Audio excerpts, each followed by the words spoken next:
পশ্চিমবঙ্গের রাজ্য সরকারি কর্মচারীদের দীর্ঘদিনের বকেয়া ডিএ নিয়ে উত্তাল সারা বাংলা।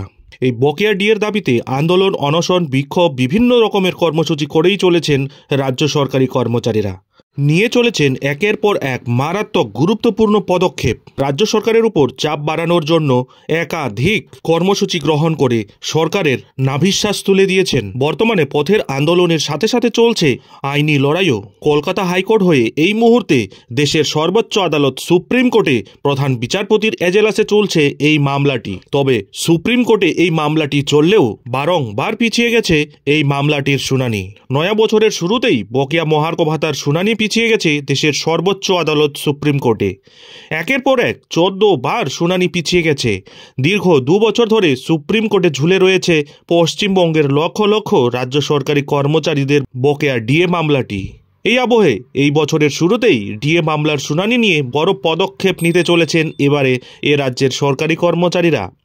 দেশের সর্বোচ্চ আদালত সুপ্রিম কোর্টের উদ্দেশ্যে দ্রুত শুনানি এবং মামলার নিষ্পত্তি চেয়ে গণ ইমেল কর্মসূচি গ্রহণ হচ্ছে।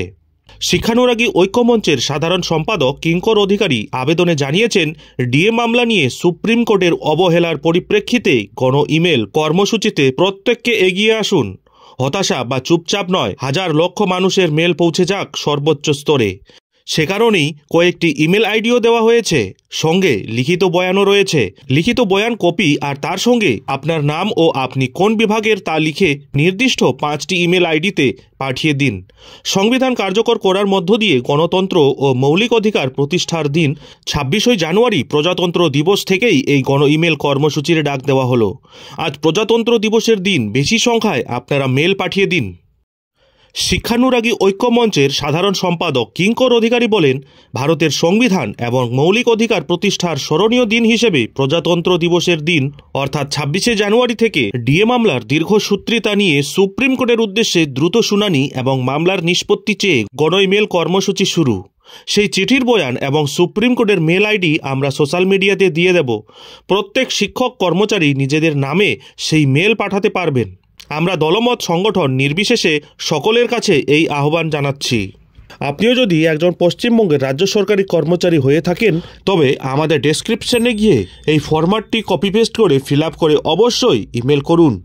আপনিও যদি মনে করেন যে প্রাপ্য বকেয়া ডিএ থেকে আপনিও বঞ্চিত, তবে অবশ্যই এই ফরম্যাটটি ফিল আপ করে সঠিক জায়গায় পাঠিয়ে দিন।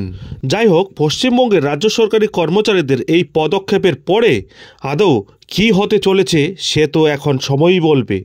যাই হোক, নজর থাকবে সেদিকে। এখন এখানেই শেষ করছি। এই ধরনের পরবর্তী গুরুত্বপূর্ণ আপডেটগুলি ঠিক সময় মতো পেতে অবশ্যই চ্যানেলে চোখ রাখুন।